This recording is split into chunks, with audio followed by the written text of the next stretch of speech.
ഏവർക്കും പുതിയൊരു വീഡിയോയിലേക്ക് ഹാർദമായ സ്വാഗതം. ഇന്നത്തെ വിഷയം ജൈവ പൊട്ടാഷ് അടങ്ങിയ വളങ്ങൾ നമുക്ക് എങ്ങനെ വളരെ എളുപ്പത്തിൽ നമ്മുടെ വീട്ടിൽ തന്നെ നിർമ്മിച്ചെടുക്കാം. നമുക്കെല്ലാം സുപരിചിതമാണ് പൊട്ടാഷ് വളം. പൊട്ടാഷ് വളം ഉണ്ടെങ്കിൽ മാത്രമേ നമ്മുടെ വിളകൾക്ക് നന്നായിട്ട് കായ്ഫലം ഉണ്ടാവാൻ സാധിക്കത്തുള്ളൂ. നൈട്രജൻ, ഫോസ്ഫറസ്, പൊട്ടാസ്യം ഈ മൂന്ന് ഘടകങ്ങളാണ് നമ്മുടെ മൈക്രോ ന്യൂട്രിയൻസ് എന്ന് പറയുന്നത്. അവയാണ് കൂടുതലും നമ്മുടെ വിളകൾക്ക് ആവശ്യം. അതിൽ നൈട്രജൻ എന്ന് പറയുന്നത് കായികമായ വളർച്ച, അതായത് അവയുടെ നന്നായിട്ടുള്ള പെട്ടെന്നുള്ള വളർച്ചയ്ക്ക് കാരണം നൈട്രജനാണ്. ഫോസ്ഫറസ് എന്ന് പറയുന്നത് അതിൻ്റെ വേരിൻ്റെ വളർച്ച നന്നായിട്ട് വരണമെങ്കിൽ ഫോസ്ഫറസ് അത്യന്താപേക്ഷിതമാണ്.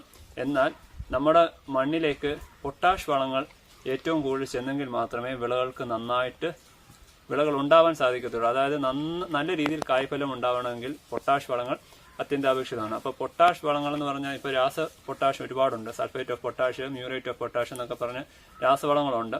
എന്നാൽ ഇവയ്ക്കൊക്കെ എന്ന് പറഞ്ഞു കഴിഞ്ഞാൽ അതിൻ്റേതായിട്ടുള്ള ദൂഷ്യഫലങ്ങളും ഉണ്ട്. നമുക്ക് മണ്ണിൽ ഡയറക്റ്റ് കൊടുക്കുമ്പോൾ മണ്ണിൻ്റെ ഘടനയിൽ മാറ്റം വരും. എന്ന് വെച്ച് കഴിഞ്ഞാൽ രാസ കീടനാശിനി പോലെ തന്നെയാണ് രാസവളങ്ങളും. അത് അമിതമായിട്ട് വരുമ്പോൾ മണ്ണിൻ്റെ പുളിപ്പ്, അതായത് മണ്ണിൻ്റെ അസിഡിറ്റി കൂട്ടാനും സാധ്യതയുണ്ട്. അപ്പം നമുക്ക് വേണമെന്നുണ്ടെങ്കിൽ അത് ഇലകളിൽ കൊടുക്കാം. പത്രപോഷണം, അതായത് ഫോളിയർ സ്പ്രേ ആയിട്ട് നമുക്ക് ഈ പറയുന്ന രാസവളങ്ങൾ കൊടുക്കാം. ഇല്ലെന്നുണ്ടെങ്കിൽ അതിന് പകരക്കാരനായിട്ട് ഞാനാണെങ്കിൽ ജൈവ രീതിയിൽ തന്നെയാണ് കൂടുതലും വളർത്തുന്നത്. അപ്പം ജൈവ രീതി ചെയ്യുമ്പോൾ നമുക്ക് പൊട്ടാഷ് എന്ന് പറയുന്നത് കരിയിലയിൽ വളരെ കുറവാണ്. എന്നിരുന്നാലും പൊട്ടാഷ് വളങ്ങൾ നമുക്ക് കമ്പോസ്റ്റ് ആക്കി എടുത്തെങ്കിൽ മാത്രമേ അത് നല്ല രീതിയിൽ ചെടികൾക്ക് കിട്ടത്തുള്ളൂ. അപ്പോൾ എങ്ങനെയാണ് ജൈവ പൊട്ടാഷ് നമുക്ക് വീട്ടിലുണ്ടാക്കാൻ പറ്റുന്നത്? അതിൽ ഏറ്റവും നന്നായിട്ട് ഉണ്ടാക്കാൻ പറ്റുന്ന ഒരു കാര്യത്തെക്കുറിച്ചാണ് ഞാൻ ഇന്നത്തെ വീഡിയോ ചെയ്യുന്നത്. ആദ്യമായിട്ടാണ് നിങ്ങൾ ഈ വീഡിയോ കാണുന്നതെങ്കിൽ ലൈക്ക് ചെയ്യുക, സബ്സ്ക്രൈബ് ചെയ്യുക, ഷെയർ ചെയ്യുക. അപ്പോൾ വീഡിയോയിലേക്ക് കടക്കാം. അപ്പോൾ പൊട്ടാഷ് വളങ്ങൾക്ക് നമുക്ക് എങ്ങനെ ജൈവ രീതിയിൽ തന്നെ ഉണ്ടാക്കാമെന്നതിനെ പറ്റിയാണല്ലോ വീഡിയോ. അപ്പോൾ അതിനെക്കുറിച്ചാണ്. അപ്പോൾ ഇതിനകത്ത് നമ്മൾ ഏറ്റവും കൂടുതൽ പൊട്ടാഷ് വളങ്ങൾ അടങ്ങിയിരിക്കുന്ന വിളകൾ എന്ന് പറയുന്നത്, അതായത് നമ്മുടെ വീട്ടിൽ വേസ്റ്റായി പോകുന്ന വാഴപ്പിണ്ടി. വാഴയെന്ന് പറയുന്നത് പൊട്ടാഷിൻ്റെ ഒരു കലവറ തന്നെയെന്ന് പറയാം. പൊട്ടാഷ് വളങ്ങൾ കലവറയായിട്ടുള്ള വാഴപ്പിണ്ടിയുണ്ട്. അതേപോലെ തന്നെ നമ്മുടെ തെങ്ങിൻ്റെ ഓലയിലും ധാരാളമായിട്ട് പൊട്ടാഷ് അടങ്ങിയിട്ടുണ്ട്. അപ്പോൾ ഇതെല്ലാം നമ്മൾ കമ്പോസ്റ്റ് ആക്കി എടുത്തെങ്കിൽ മാത്രമേ നമുക്ക് നല്ല രീതിയിലുള്ള പൊട്ടാഷ് കിട്ടത്തുള്ളൂ. അല്ലാതെ ഇത് ഡയറക്റ്റായിട്ട് കൊണ്ടുവന്ന് വിളകൾക്ക് ഇട്ട് കഴിഞ്ഞാൽ ഈ പറയുന്ന രീതിയിൽ പൊട്ടാഷ് ഒന്നും പെട്ടെന്ന് കിട്ടത്തില്ല. അപ്പോൾ പൊട്ടാഷ് എടുക്കാൻ നമുക്ക് ഏറ്റവും നല്ലതെന്ന് പറഞ്ഞു കഴിഞ്ഞാൽ വാഴകളുടെ പിണ്ടി, അതായത് ഈ വാഴ കൊല വെട്ടിയ ബാക്കി വരുന്ന പിണ്ടികളെല്ലാം വെട്ടി ഇതേപോലെ കൂട്ടിയിട്ടതിന് ശേഷം നമുക്ക് ഒരു ചാക്ക് എടുത്തതിന് ശേഷം ഇവ നമുക്ക് അതിലേക്ക് ഇടണം. അതിനുശേഷം ഞാൻ പോകുന്നത് WDC ആണ്. അപ്പോൾ പെട്ടെന്ന് നമുക്ക് കമ്പോസ്റ്റായി കിട്ടും. WDC എന്ന് പറയുന്നത് വേസ്റ്റ് ഡീകമ്പോസർ ആണെന്ന്. അപ്പോൾ ആ WDCയെ കുറിച്ച് ഞാനൊരു വീഡിയോ ചെയ്യുന്നുണ്ട്. അത് നിങ്ങൾ മുഴുവനായിട്ട് കാണണം. ഞാനിപ്പോൾ ഇത് ഉണ്ടാക്കി വെച്ചിരിക്കുന്നതാണ്, ഇനി ഉണ്ടാക്കാൻ പോവാണ്. അപ്പോൾ അതിനെക്കുറിച്ചുള്ളൊരു വീഡിയോ ഞാൻ ഉടനെ ഇടും. അപ്പോൾ അത് കാണണം. അത് നമുക്ക് എത്രയും പെട്ടെന്ന് ഉണ്ടാക്കാൻ പറ്റുന്നതാണ്. അതേപോലെ തന്നെ നമുക്ക് ജൈവ രീതിയിൽ വളങ്ങൾ കമ്പോസ്റ്റ് ആക്കാൻ വളരെ എളുപ്പമാണ്. അവ വെച്ചിട്ട് പെട്ടെന്ന് തന്നെ നമുക്ക് കമ്പോസ്റ്റ് ആക്കി കിട്ടും. അപ്പോൾ ഈ WDC വെച്ചിട്ട് തന്നെയാണ് ഞാൻ ഇവ കമ്പോസ്റ്റ് ആക്കാൻ പോകുന്നത്. അപ്പോൾ ഇവ കമ്പോസ്റ്റ് ആക്കുന്നതിന് മുമ്പത്ത് തന്നെ നന്നായിട്ട് വെട്ടി റെഡിയാക്കിയിട്ടുണ്ട്. ഇത് എന്ത് വളവും, അതായത് ഇവയെല്ലാം ഇതിൻ്റെ ഇല ഉൾപ്പെടെ, വാഴയുടെ ഇല ഉൾപ്പെടെ അതിൻ്റെ എന്ത് ഭാഗവും നമുക്ക് നന്നായിട്ട് തന്നെ വെട്ടി റെഡിയാക്കാം. അപ്പോൾ നന്നായിട്ട് വെട്ടി അരിഞ്ഞിട്ടേക്കുവാണ്. ഇനിയിപ്പോൾ ചെയ്യേണ്ടതെന്ന് വെച്ചാൽ ഒരു ചാക്ക് എടുത്തിട്ട് ഇവ ഇതിലേക്ക് നിക്ഷേപിച്ചിട്ട് ആദ്യം ചെയ്യേണ്ടത് ഇതൊന്ന് നന്നായിട്ട് വെട്ടി നന്നായിട്ട് പീസാക്കിയതിന് ശേഷം മാത്രമാണ് നമ്മൾ ഇവ ഉണ്ടാക്കാൻ തുടങ്ങേണ്ടത്. എങ്കിൽ മാത്രമേ, അല്ലെങ്കിൽ മൊത്തത്തിലായിട്ട് കടന്നു കഴിഞ്ഞാൽ ഇവ കമ്പോസ്റ്റ് ആവാൻ താമസം എടുക്കും. വലിയ കഷണങ്ങളാക്കി ഇടുകയാണെങ്കിൽ താമസം എടുക്കും.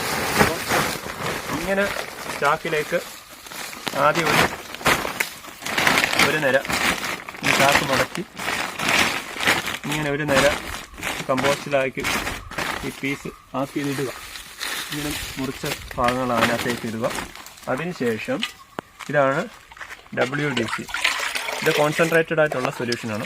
ഈ കോൺസെൻട്രേറ്റഡ് സൊല്യൂഷനെ ഇതിലേക്ക് ശകലം ഒഴിക്കുക. ഇവ ബാക്ടീരിയയുടെ ഒരു മിശ്രിതമാണെന്ന് ഞാൻ പറഞ്ഞു. ഇത് നമുക്ക് ഉണ്ടാക്കിയെടുക്കണം. ഉണ്ടാക്കിയതിന് ശേഷമാണ് ഈ ഒരു രീതിയിലേക്ക് ഇരിക്കുന്നത്. അപ്പോൾ ഇങ്ങനെ ഉണ്ടാക്കിയതിനെ നമ്മൾ വെള്ളം ഒഴിച്ച് നേർപ്പിക്കാതെ തന്നെയാണ് ഇതിനെ ഡയറക്റ്റായിട്ട് തന്നെയാണ് ഒഴിക്കേണ്ടത്. എങ്കിൽ മാത്രമേ ഇത് നമുക്ക് പെട്ടെന്ന് തന്നെ കമ്പോസ്റ്റ് ആയി കിട്ടത്തുള്ളൂ. എന്നിരുന്നാലും ഒരു മാസമൊക്കെ പിടിക്കും കമ്പോസ്റ്റ് ആവാൻ. അത് നല്ല രീതി, മറ്റുള്ള കമ്പോസ്റ്റ് രീതിയെക്കാട്ടിൽ വളരെ പെട്ടെന്ന് തന്നെ നമുക്ക് ഇവ കമ്പോസ്റ്റായി മാറും. അപ്പോൾ ഇങ്ങനെ ഇട്ടതിന് ശേഷം പിന്നെ ഇടുക. അങ്ങനെ 3-4 ലെയർ ഇടുക. അങ്ങനെ ചാക്ക് മണ്ട വരെ, ചാക്കിൻ്റെ മുകൾ ഭാഗം എത്തുന്നത് വരെ ഇതിൻ്റെ വാഴ ഇലകൾ ഉൾപ്പെടെ എന്തും വേണേലും നമുക്ക് അരിഞ്ഞു ചേർക്കാം. വാഴയുടെ എന്ത് ഭാഗങ്ങളും പൊട്ടാഷ് വളത്താൽ സമൃദ്ധമാണ്. പൊട്ടാഷിൻ്റെ അഭാവം നമുക്ക് മാറ്റാൻ ഇവ നന്നായിട്ട് കമ്പോസ്റ്റ് ആയത് വിളകൾക്ക്, അതായത് പച്ചമുളകിനൊക്കെ കൊടുത്തു കഴിഞ്ഞാൽ നന്നായിട്ട് ഇവ കായ്ഫലം ഉണ്ടാവും. അതേപോലെ തന്നെ പഴത്തിൻ്റെ തൊലിയെപ്പറ്റി ഞാൻ അത് എങ്ങനെയാണ് കമ്പോസ്റ്റ് ആക്കുന്നതിനെ പറ്റി ഒരു വീഡിയോ ചെയ്യും. അതേപോലെ തന്നെ പഴങ്ങൾ നന്നായിട്ട് നമുക്ക് അവയുടെ വേസ്റ്റായി പോകുന്ന ഭാഗങ്ങൾ കൊണ്ടിട്ടും പൊട്ടാഷ് വളം, അതായത് ഈ വാഴപ്പഴത്തിൻ്റെ തൊലി വെച്ചിട്ടുള്ള ഒരു വീഡിയോ ഞാൻ ചെയ്യും. അത് നിങ്ങൾ കാണണം. അപ്പോൾ അതെല്ലാം നല്ല രീതിയിൽ തന്നെ നമുക്ക് വേസ്റ്റായി പോകുന്നതിനെ കുറിച്ച് തന്നെ നമുക്ക് എങ്ങനെ എന്ത് പെട്ടെന്ന് തന്നെ നമുക്ക് ഉപയോഗപ്രദമായിട്ടുള്ള വളങ്ങൾ നമുക്ക് വീട്ടിൽ തന്നെ ഉണ്ടാക്കാം. ഈ പൊട്ടാഷ് വളങ്ങൾ എന്നൊക്കെ പറയുമ്പോൾ വളരെ വിലപ്പെട്ടതാണ്. ഇതിൻ്റെ ഈ ഫോളിയർ സ്പ്രേ ഒക്കെ ചെയ്യുന്നതിനൊക്കെ നല്ല വിലയാണ്. അപ്പോൾ നമുക്ക് വളരെ മികച്ച തന്നെ ജൈവ രീതിയിൽ തന്നെ, അപ്പം മണ്ണ് മലിനമാവുകയില്ല, നമ്മുടെ പ്രകൃതിയും നശിക്കത്തില്ല. കാരണം എന്ന് വെച്ച് കഴിഞ്ഞാൽ നമ്മുടെ ഇവയിലേക്ക് കൊണ്ടുവന്ന് ഇടുന്ന വേസ്റ്റുകൾ ചിലരൊക്കെ ചെയ്യുന്നത് വെച്ച് കഴിഞ്ഞാൽ ഉണക്കി ശേഷം കത്തിച്ച് കളയുന്നുണ്ട്. വാഴ അങ്ങനെ കൊണ്ട് ചെയ്യുമ്പോഴും അതേപോലെ തന്നെ കുഴി കുത്തി ഇട്ടാലും നല്ലതാണ്. അത് പക്ഷേ വിഷയം എന്ന് പറഞ്ഞു കഴിഞ്ഞാൽ ഇവ ഒരുപാടാവുന്നവർക്ക് നഷ്ടമാണ്. നഷ്ടമെന്ന് വെച്ച് കഴിഞ്ഞാൽ ഇതിലേക്ക് മറ്റുള്ള വളങ്ങൾ ചേർത്ത് വാഴയാണ് ചേർക്കുന്നത്. അപ്പോൾ അതാണെങ്കിലും നല്ല ചാക്കിലേക്ക് ഇട്ട് നമുക്ക് ഇതേപോലെ ഒരു 3-4 മാസം മാറ്റി വെക്കുകയാണെങ്കിൽ തന്നെ വളരെ മികച്ച രീതിയിൽ തന്നെ കിട്ടും.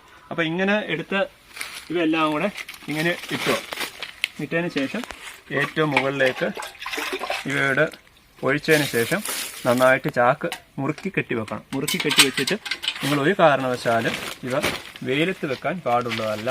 കാരണം എന്ന് വെച്ചാൽ WDC എന്ന് പറയുന്നത് ഞാൻ പറഞ്ഞു ബാക്ടീരിയയാണ്, വേസ്റ്റ് ഡീകമ്പോസിങ് ബാക്ടീരിയയാണ്. അപ്പോൾ ഒരു കൂട്ടം ബാക്ടീരിയ എന്ന് പറഞ്ഞാൽ അവയിൽ വെയിലത്ത് വെച്ച് കഴിഞ്ഞാൽ അവയുടെ പ്രക്രിയ മന്ദഗതിയിലാവും.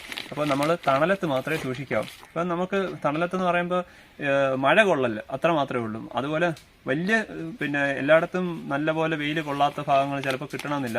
എന്നിരുന്നാലും നമ്മൾ പരമാവധി വെയിൽ കൊള്ളാതിരിക്കുന്നിടത്ത് തന്നെ കൊണ്ടുവെക്കാൻ ശ്രമിക്കുക. അപ്പോൾ ഇങ്ങനെ വെച്ചതിന് ശേഷം ഒരു 2 ആഴ്ച കഴിയുമ്പോൾ ഇപ്പം ഏകദേശം ഇത്രയും ഉണ്ട്. ഇതിപ്പോൾ മുഴുവൻ ഇതിനകത്ത് ഇടും. അപ്പോൾ ഇത്രയും ഇട്ടതിന് ശേഷം ഒരു 2 ആഴ്ച കഴിയുമ്പോൾ ഈ ചാക്കെടുത്ത് ഇങ്ങനെ ഇടണം.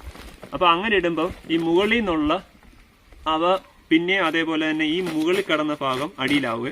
അങ്ങനെ പെട്ടെന്ന് തന്നെ നമുക്ക് കമ്പോസ്റ്റ് ആകും. ഇതിപ്പോൾ തന്നെ ഈ ഒരു ചാക്ക് നിറയ്ക്കുന്നത്, ഈ ഒരു ചാക്ക് മുഴുവനാക്കുകയാണെങ്കിൽ തന്നെ നമുക്ക് കമ്പോസ്റ്റ് ആയി കിട്ടുന്നത് വളരെ കുറച്ച് മാത്രമേ ഉള്ളൂ. അപ്പോൾ ആ ഒരു രീതി വേണം നമ്മൾക്ക്. അല്ലാതെ നമുക്ക് ഇത് നിറച്ച് ചാക്കിനകത്ത് നിറച്ചെന്ന് പറഞ്ഞ് ഒരുപാട് കിട്ടത്തൊന്നുമില്ല. അപ്പോൾ അങ്ങനെയാണ് ഇവ നമ്മൾ നല്ല രീതിയിൽ പൊട്ടാഷ് വളമാക്കി മാറ്റേണ്ടത്. അപ്പോൾ നിങ്ങൾക്ക് ഈ ചാനൽ ഇഷ്ടപ്പെട്ടെന്ന് കരുതുന്നു. ചാനൽ ഇഷ്ടപ്പെട്ടെങ്കിൽ ലൈക്ക് ചെയ്യുക, ഷെയർ ചെയ്യുക, സബ്സ്ക്രൈബ് ചെയ്യുക. Thank you.